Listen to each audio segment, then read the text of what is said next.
Offer आली तर बघू या वक्तव्यावरून खासदार अमोल कोल्हेंनी घुमजाव केलाय। ते वक्तव्य पुणे नाशिक रेल्वेच्या प्रश्नावर होतं। कोल्हेंनी स्पष्टीकरण दिलंय।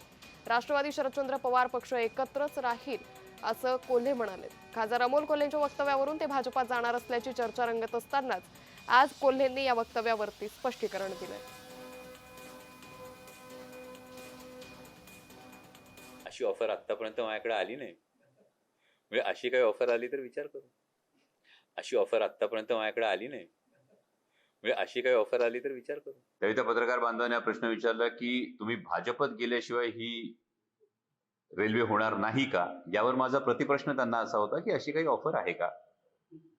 जर तशी काही ऑफर रेल्वेच्या संदर्भात आली तर त्यावर विचार करू। त्यामुळे मला वाटतं की हे रेल्वेच्या संदर्भामध्ये असणारं एक विधान होतं। या रेल्वेच्या संदर्भातल्या विधानाला काही वेगळा अर्थ काही जणांनी काढण्याचा हा प्रयत्न केला सध्याच्या राजकीय परिस्थितीमुळे। परंतु फार महत्वाची गोष्ट ही आहे की ही आमची सगळ्यांची मागणी आहे की Pune Nashik semi high speed railway ही जी आधी ठरली होती त्याच पद्धतीने ही व्हावी, ही जी आमची मागणी होती त्या संदर्भातला हा प्रश्न होता आणि त्याच्यावरचं ते उत्तर होतं। वस्तुस्थिती जर बघितली तर आमच्या लोकसभेतल्या गटनेत्या आदरणीय सुप्रियाताई सुळे यांच्या नेतृत्वाखाली आमचे 8ही खासदार आम्ही ठामपणे एकत्र आहोत। आदरणीय पवार साहेबांच्या नेतृत्वाखाली, सुप्रियाताईंच्या नेतृत्वाखाली आम्ही ठामपणे एकत्र आहोत आणि त्यामुळे अशा पद्धतीच्या कुठल्याही चर्चा वावड्या जेव्हा काही उठतात त्याकडे आम्ही फारसं लक्ष देतो।